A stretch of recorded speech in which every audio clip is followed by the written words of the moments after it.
Assalamualaikum warahmatullahi wabarakatuh. Waalaikumsalam. Para pemirsa yang dimuliakan Allah, alhamdulillah hari ini kita ketemu lagi bersama Oase Peradaban yang digelar oleh Oase Creative Studio. Hari ini alhamdulillah kita akan bicarakan satu tema yang kita pilih untuk kita angkat. Tema ini sudah lama sering kita bicarakan. Dan kemudian tema ini cukup membuat kita harus banyak mengerti banyak hal yang itu terkait dengan peristiwa internasional. Bagi kita itu peristiwa internasional itu menjadi sesuatu yang bisa jadi tidak menarik ya. Tapi bagi kita sebenarnya peristiwa internasional itu perlu untuk kita ketahui karena peristiwa internasional itu akan mempengaruhi yang ada di sini. Dan juga yang ada di sini juga akan mempengaruhi secara internasional. Para hadirin yang dimuliakan Allah, tidak lupa sholawat dan salam semoga selalu tercurah pada junjungan kita Nabi Muhammad SAW, keluarga beliau dan seluruh pengikut beliau hingga akhir zaman kelak. Di zaman Nabi itu dulu pernah terjadi perdebatan ya di antara para sahabat ya, yaitu ketika mereka membicarakan peristiwa perangnya Persia dan Romawi itu, yang itu kemudian memunculkan ataupun menghadirkan turunnya surat Ar-Rum itu. Jadi mereka adanya di Jazirah Arab. Kita tahu sahabat di Jazirah Arab. Tetapi mereka membicarakan sesuatu yang itu jauh di luar daerah mereka, Romawi dan Persia. Ini menunjukkan bahwa peristiwa internasional itu sesuatu yang diperhatikan oleh para sahabat. Dan Allah SWT itu kemudian menurunkan ayat yang juga mendorong kita untuk berpikir ke arah internasional. Nah, para pemirsa yang dimuliakan Allah, hari ini kita di Oase Creative Studio telah hadir dua orang pakar internasional yang dua-duanya lulusan dari hubungan internasional, yang saya pikir mereka berdua ini sudah sering membicarakan masalah internasional gitu. Tadinya sebenarnya kita juga mau menggunakan bahasa internasional ya, tetapi ternyata kita pikirkan sebaiknya enggak dulu gitu ya. Jadi di sini yang pertama Bapak Dr. Hasbi Aswar. Assalamualaikum Pak Hasbi. Wassalamualaikum warahmatullahi wabarakatuh. Abah Yoyo. Ya, alhamdulillah matur nuwun sudah hadir. Pak Hasbi ini adalah dosen di Hubungan Internasional UII. Beliau dulu belajarnya di Unhas ya. Makassar ya, Makassar betul. Makassar ya, untuk membicarakan internasional. Saya pikir tiap saat beliau sudah biasa untuk ya mengulik problematika yang terjadi dalam berbagai peristiwa internasional. Matur nuwun Pak Aswi. Berikutnya yang kita undang Pak Hanafi Rais. Beliau juga lulusan HI, tapi beliau HI-nya HI-UGM ya dulu. Betul Pak, ya. HI-UGM dan sempat menjadi pengajar di sana, tetapi nampaknya beliau lebih memilih menjadi politisi yang sebenarnya gitu ya, bukan hanya pengamat politik di kampus. Dan tentunya dengan latar belakang di bidang HI, Pak Hanafi sudah banyak melintang di situ dan sudah berinteraksi dengan banyak pihak. Para pemirsa dimuliakan Allah, untuk hari ini memang kita akan mengarahkan pada pembicaraan terkait dengan peristiwa yang sudah lama terjadi ya, yaitu tentang krisis di Palestina yang kalau kita perhatikan itu sejak mulai tahun 1948 ya, jadi sudah lama sekali. Tetapi sampai hari ini belum mencapai titik yang itu membuat kita lalu merasa bahwa Palestina ini sudah selesai ya. Tapi masih ada PR-PR yang kemudian harus diselesaikan untuk masalah ini. Nah, tapi kita tidak mengambil untuk hari ini, tidak mengambil sudut pandang tentang Palestina itu sendiri ya. Tetapi justru mengambil posisi ataupun sudut pandang itu bagaimana tantangan dalam mempertahankan opini Palestina ini gitu ya. Jadi ini yang kemudian mau kita jadikan sebagai angle untuk berbicara di studio kali ini. Dan kita akan mencoba menggali informasi dari dua bapak-bapak ini tentang bagaimana tantangan dan solusinya ya, kalau mungkin bisa diberikan, mempertahankan opini Palestina ini sehingga nanti masyarakat kita itu tidak lalu menjadi jauh dari isu ini ataupun tidak peduli, tetapi tetap peduli sebagaimana tadi sahabat ya, itu mereka pun peduli terkait dengan peristiwa yang terjadi di Romawi dan Persia. Oke, kita langsung masuk aja ya. Saya mulai Pak Hasbi dulu. Ini Apa pengalaman yang mungkin pernah dialami ya Mas Hasbi ya dalam menjelaskan kasus Palestina ini, kira-kira apa tantangan-tantangannya yang bisa kita tahu dari Mas Hasbi yang selama ini sudah malang melintang. Kira-kira apa Mas Hasbi? Ya, yang pertama adalah masih banyak yang melihat bahwa ini persoalan kemanusiaan saja. Nah, gitu. Justru malah di persoalan itu. Iya. Ya, masalah kemanusiaan sehingga mereka mengatakan ya kita fokus ke isu kemanusiaannya gitu. Maksudnya ya apa yang kita bisa kontribusi kepada mereka adalah bantuan kemanusiaan, ya kan? Itu yang pertama, gitu. Itu yang paling banyak gitu. Ya, dominan ya. Yang dominan. Yang kedua, dan ini yang menarik nih Abah ya, karena ada risetnya gitu. Risetnya Saiful Mujani SRMC kalau tidak salah ya. Itu pernah melakukan survei dan di Indonesia, dan di situ presentasinya cukup tinggi. Mencoba untuk melihat bagaimana persepsi masyarakat Indonesia dalam melihat konflik di Palestina gitu, atau persoalan Palestina, dan banyak, kalau tidak salah lebih dari 50% mengatakan ini adalah konflik agama antara Yahudi dan Muslim gitu. Nah, ternyata dampaknya adalah dampak dari dan ini masih sebenarnya sejalan dengan realitas yang terjadi di Indonesia ya, bahwa kalau ada isu Palestina, kebanyakan yang aksi itu adalah kelompok-kelompok Islam. Gitu. Yeah. Dan kita juga tidak pernah menyaksikan ada BEM se-Indonesia misalnya gitu, atau kelompok-kelompok yang yang tidak berlatar religius gitu. Nah, ternyata kenapa seperti itu? Itu survei itu saya kira bisa memberikan gambaran sederhana bahwa ternyata masyarakat Indonesia melihat ini masih sebagai persoalan antar agama gitu, Islam dan Yahudi saja gitu. Itu yang kedua. Yang ketiga, ada yang melihat ini di kalangan akademisi malah ya, termasuk Mas Hanafi ya. Saya pernah diskusi bahkan dengan profesor, bahkan S3 di bidang Timur Tengah. Mereka mengatakan dalam waktu itu pernah mengapresiasi normalisasi antara Israel dan negara-negara Arab. Negara Arab ya. Mereka mengatakan begini, logikanya begini. Logika sederhananya gini kan. Kalau ada musuh itu kan bisa didekati dengan dua cara, ya kan? Apa kita pendekatannya keras kepada mereka, atau pendekatannya lunak gitu. Ini kan bicara mengenai musuh yang memerangi saudara kita. Nah, menurut mereka kalau kita pendekatan kita selama ini adalah keras terhadap Israel, maka kita tidak akan bisa menyelesaikan masalah gitu. Pendekatan keras tidak akan menyelesaikan masalah, sehingga menurut mereka pendekatan alternatif yang bisa kita lakukan adalah kita berteman dengan mereka. Kalau kita berteman dengan mereka, kita bisa menekan mereka gitu.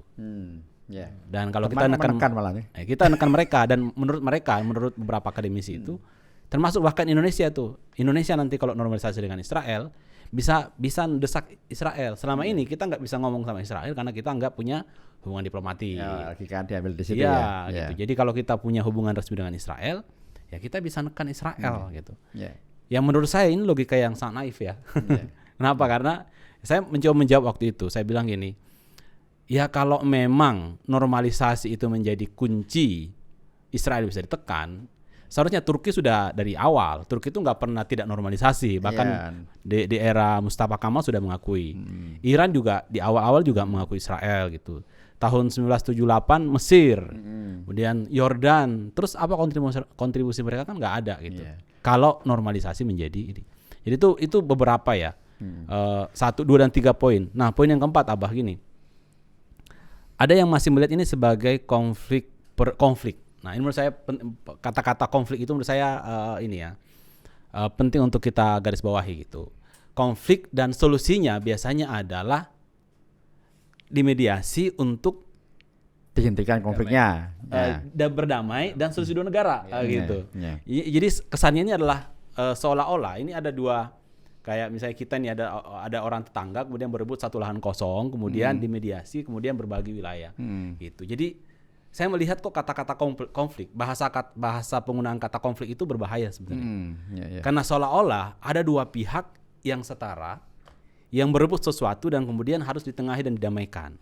Gitu. Padahal realitasnya kan tidak seperti itu. Nah, ini beberapa poin yang menurut saya itu ada di masyarakat dan menurut saya itu harus kita temui ya Mas Hasbi ya. Iya. Masih Mas, mungkin saya berpindah ke Mas Hanafi ya. Konflik ini kan tetap peristiwa ini ya, bukan konflik berarti ya. Peristiwa ini kan peristiwa politik gitu ya. sehingga tentunya akan seharusnya menarik perhatian para politisi. Nah, dari pengamatan Mas Hanafi ataupun pengalaman ya, untuk kasus ini sendiri para politisi Indonesia itu sebenarnya sikapnya bagaimana? Yang setahu Mas Hanafi ya, apakah mereka punya sikap tertentu ataukah tidak sama gitu sikapnya? Monggo Mas. Ya, secara umum mungkin bisa ditangkap bahwa persepsi para politisi di Indonesia ini mungkin yang satu mempersepsi masalah Palestina itu adalah masalah bagian dari umat Islam, ya. Artinya berarti memang apa yang terjadi di sana mereka juga ikut prihatin dan ingin berbuat sesuatu untuk membela Palestina.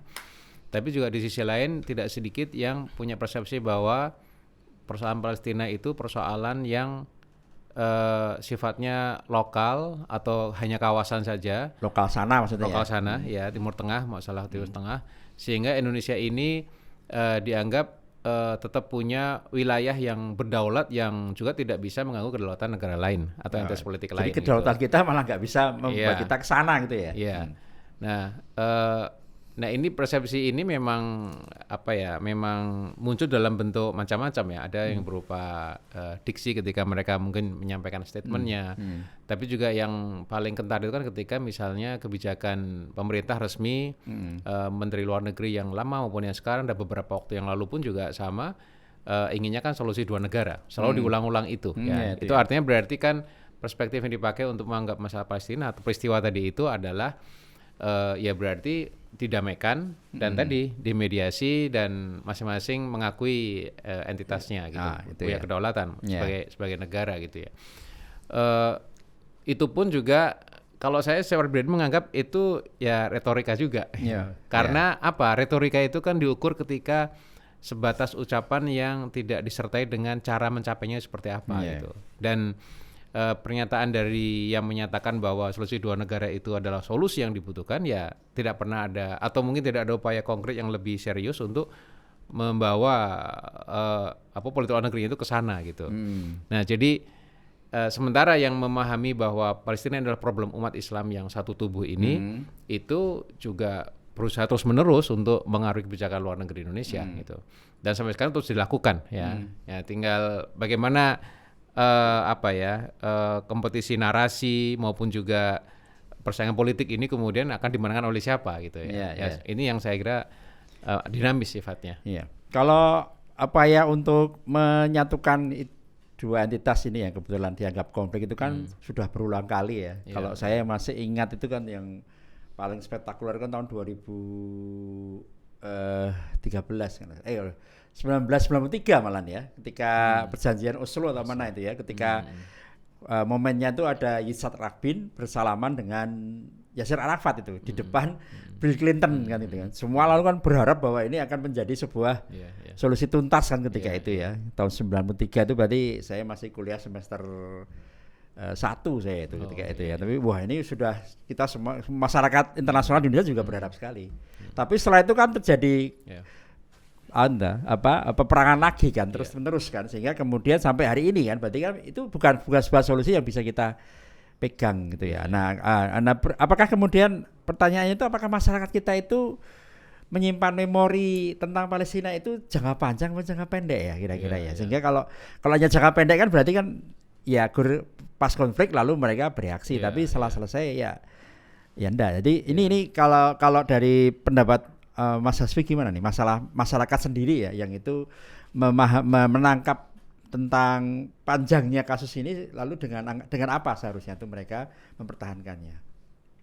Ya kalau memori tentang Palestina ya saya kira era 2020-an sampai ke sini menurut saya itu malah kita itu sangat banyak sekali mendapatkan exposure gitu ya, atau mendapatkan berita, dan itu kita tidak lagi dapatkan dari media-media mainstream gitu. Jadi dari media sosial, Twitter, kemudian Facebook, apalagi TikTok dan lain-lain. Dan itu membuat saya kira realitas Palestina itu semakin nyata gitu. Kalau 2020 sebelum 2020 itu ya masalah Palestina itu kebanyakan kita dapatkan dari media mainstream dan apalagi media mainstream itu yang apalagi yang media mainstream barat ya, seperti BBC, CNN itu kan pasti narasinya narasi yang mencoba untuk netral tapi sebenarnya ya melindungi Israel sebenarnya. Tapi setelah itu kan narasi menjadi sangat tidak terbendung dan itu menjadi kontra narasi terhadap narasi barat termasuk bahkan narasi dari Israel. Dan itu ini yang menurut saya akhirnya itu menciptakan edukasi publik global secara masif dan akhirnya membuat banyak orang menjadi sadar. Dan kalau kita lihat 2021 misalnya itu seingat saya itu menjadi salah satu aksi global terbesar dalam isu sepanjang isu Palestina ya. Karena waktu itu ya Instagram sudah muncul besar-besaran, apalagi 2001 itu kan masih era lockdown Covid ya. 2001 itu di Ramadan waktu itu saya ingat. Pasca Covid ya berarti ya? Masih Covid kan 2019. Oh, 2020 itu Covid pertama. Tapi masih yang apa?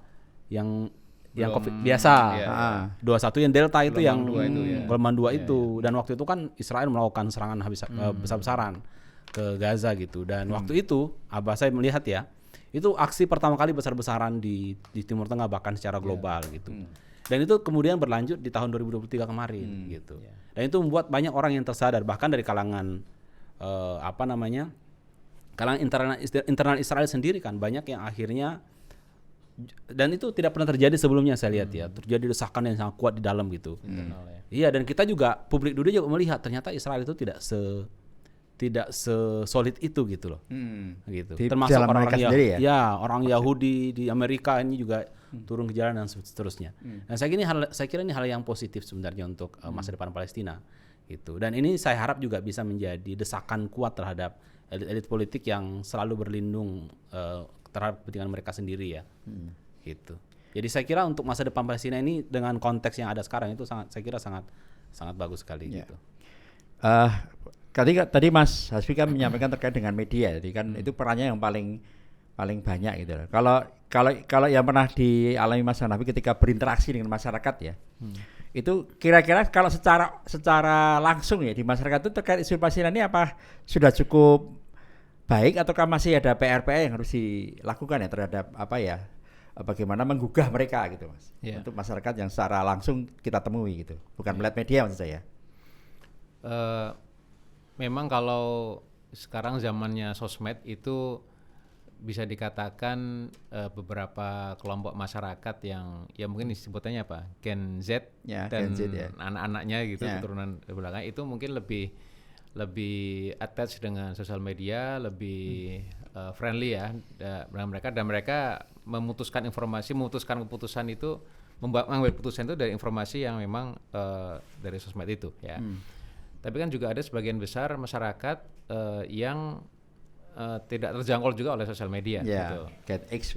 Itu generasi kolonial kalah ya gitu. Dan mereka jumlahnya juga nggak sedikit juga gitu. Jutaan masih juga, banyak juga jutaan, dan mungkin juga masih puluhan juta juga gitu. Sekalipun demografinya mengatakan sebagian besar nanti makin lama makin banyak yang Gen Z dan setelahnya gitu ya.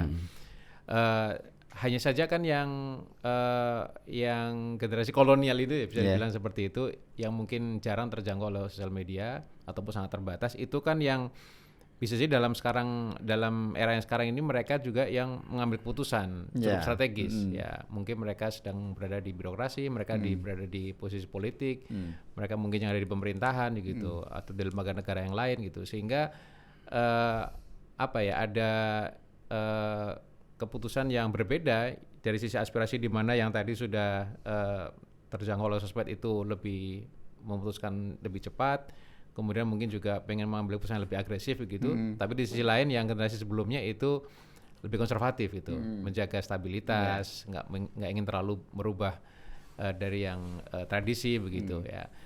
Nah ya tantangan itu yang kemudian kalau masuk dalam ranah politik itu yang juga menyumbang ketegangan saya kira ya, ketegangan. Nah yang menarik kan apa yang terjadi di sosial media itu, kalau saya pribadi nih Pak, itu berpandangan nggak cukup ya. Artinya narasi yang dibangun di sosial media itu tidak cukup kuat. Memang narasi yang memang harus juga dimenangkan, karena ini bentuk arena pertarungan narasi politik yang memang Medan ini harus juga bisa dimenangkan oleh kelompok-kelompok umat Islam khususnya yang juga ingin memenangkan narasi tentang pembelaan Palestina ini gitu ya. Tetapi juga bagaimana menjadikan narasi di dunia maya ini itu juga aktual. Yang menurut saya itu impact-nya akan lebih bagus juga dan lebih efektif gitu ya. Apakah dengan aksi, apakah dengan diskusi, apa dengan talk show, apakah dengan bentuk-bentuk offline dalam bentuk yang lainnya gitu. Karena bagaimanapun juga kalau kita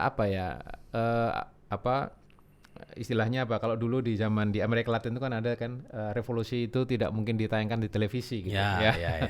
Aku nggak tahu itu mana ya, itu Bolivia atau mana sih, saya agak lupa. Venezuela apa ya? Venezuela. Itu artinya memang supaya revolusi ini atau perubahan nggak terjadi, itu ya berarti kan sebaliknya kan sering aja dimunculkan di sosial media atau televisi gitu. Karena itu kan selain memang pertarungannya real, tapi kan juga ada banyak sisi entertainmentnya kan.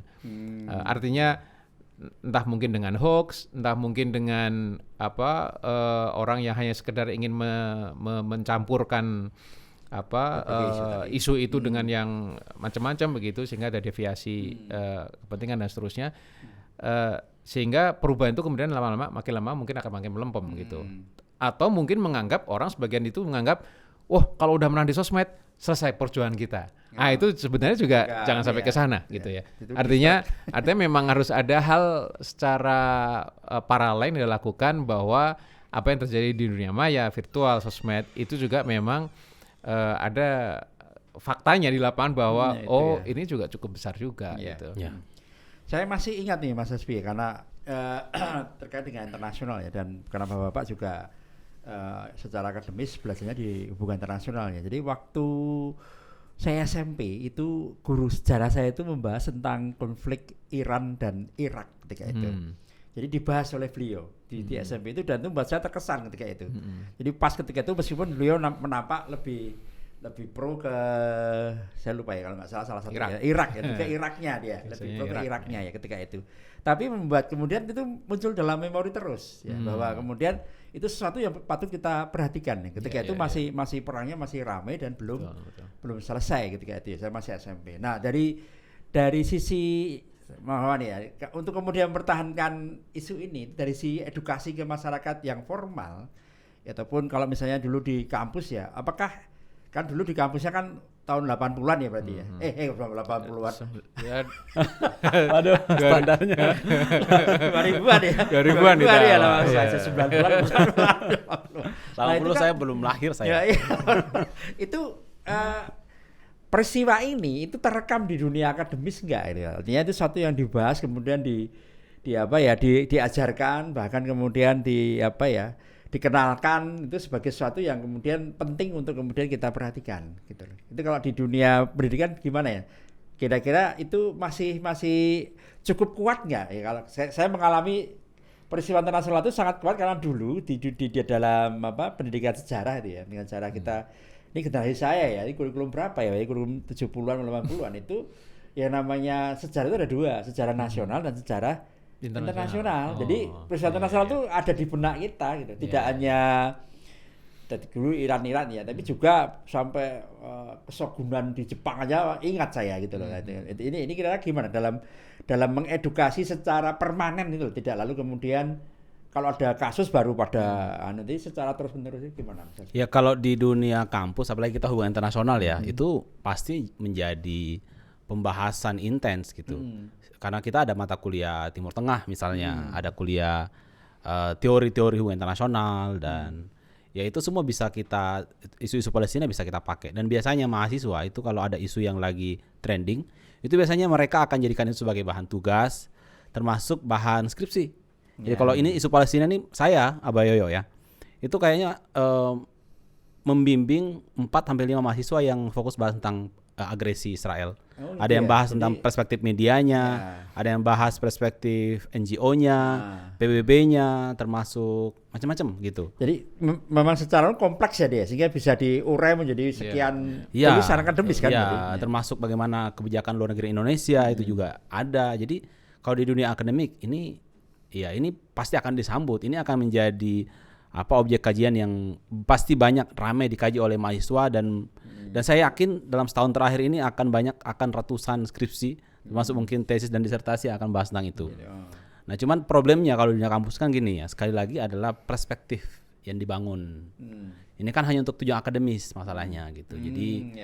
Jadi pertanyaan kita kan apakah itu akan berdampak kepada keberpihakan dan tidak lanjut di luar kampus. Nah, itu yang akhirnya menjadi persoalan kan, karena kebanyakan hanya untuk kepentingan lulus aja, hanya kepentingan ngajar di kelas, habis itu ya udah diam aja gitu, nggak ngapa-ngapain. Ditambah lagi kalau ada dosen yang perspektifnya mungkin bias lebih pro kepada Zionis atau mungkin pendekatannya yang tidak menggerakkan mahasiswa. Kalau di kelas saya, kebetulan saya kan ini gayanya agak ustadz gitu ya. Jadi biasanya di kampus dikasih mata kuliah Islam.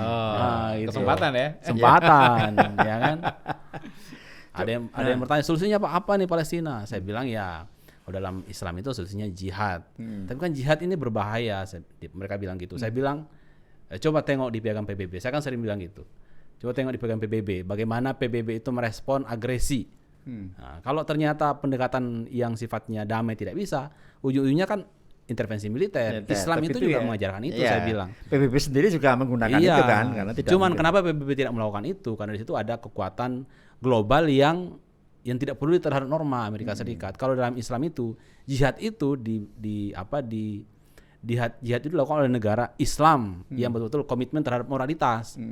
Jadi saya jelaskan seperti itu. Jadi biar mereka itu nyambung ke gagasan mereka. Nah, saya kira itu yang penting sebenarnya. Jadi kalau dari sisi akademis, literasi gitu rame gitu ya di kalangan akademis di Indonesia gitu ya, mahasiswa juga. Betul. Cuma yang menarik nih Mas, mungkin Mas Hanafi bisa ngasih komentar ya.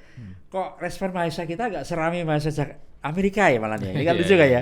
Beberapa tahun itu kan Amerika kan malah mahasiswanya lebih responsif sampai camping segala gitu. Ini kira-kira gimana Mas Hanafi melihat fenomena ini, kok mahasiswa kita malah masih kurang kuat gitu loh.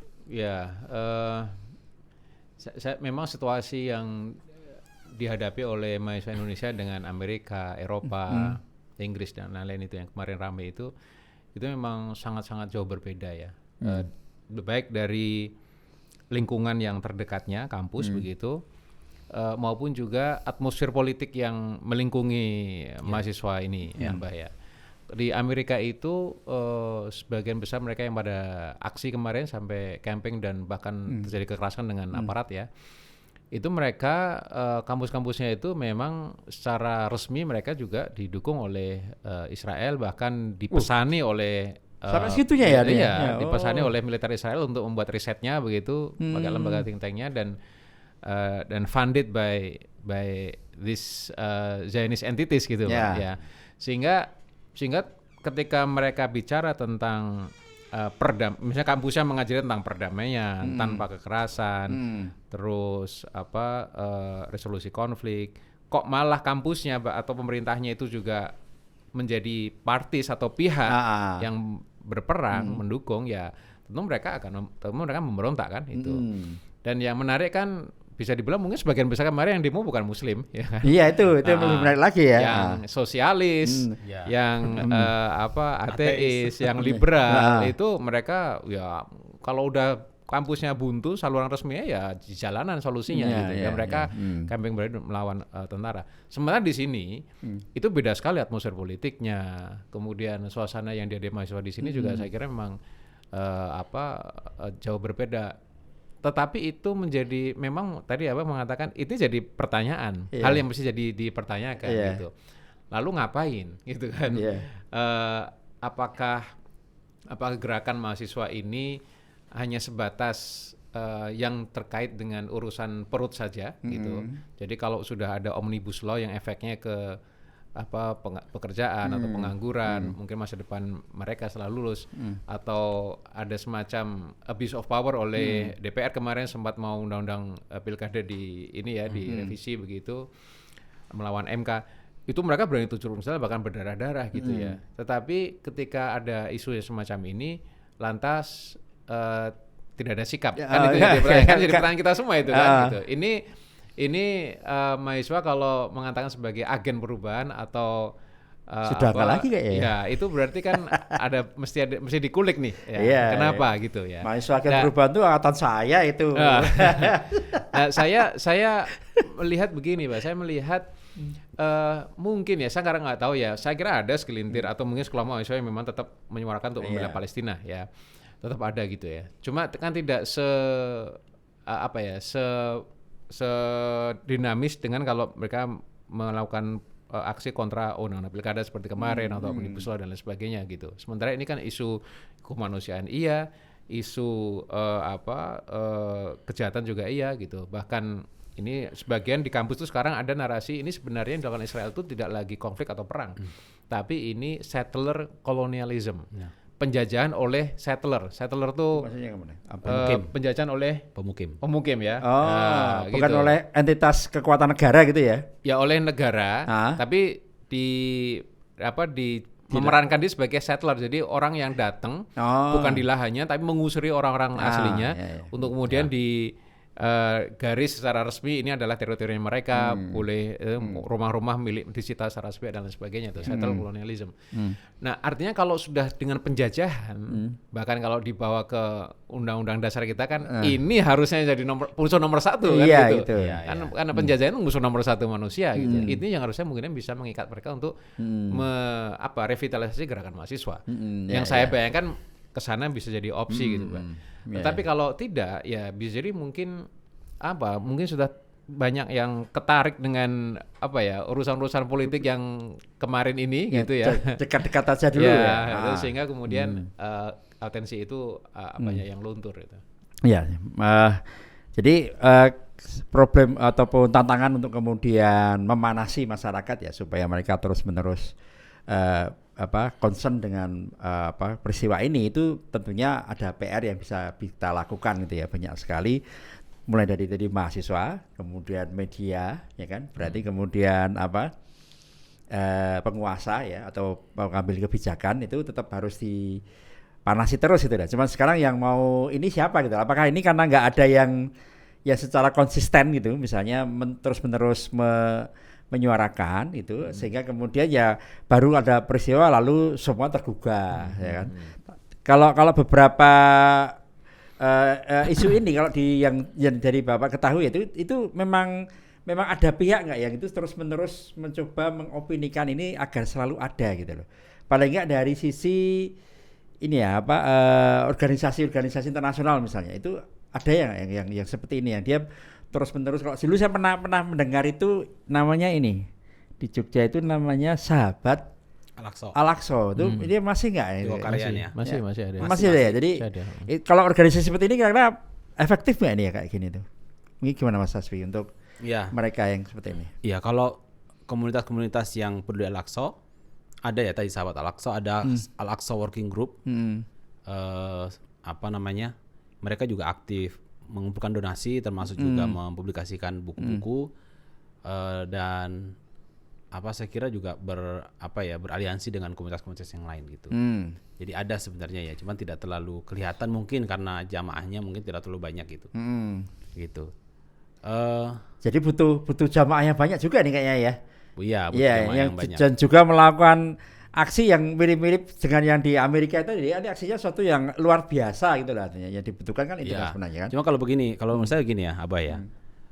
Kita juga jangan masalah Palestina itu salah satu masalah yang paling urgent di dunia Islam ya. Tapi kita juga harus ingat bahwa kita punya umat Islam di negeri lain yang juga sebenarnya kurang lebih punya masalah yang sama. Itu malah ya. Iya, Rohingya, kemudian Xinjiang itu di brainwash kan gitu. Terus ada di India juga sampai sekarang serba ketakutan gitu. Mereka itu sama juga mereka diintimidasi, dipersekusi dan macam-macam gitu.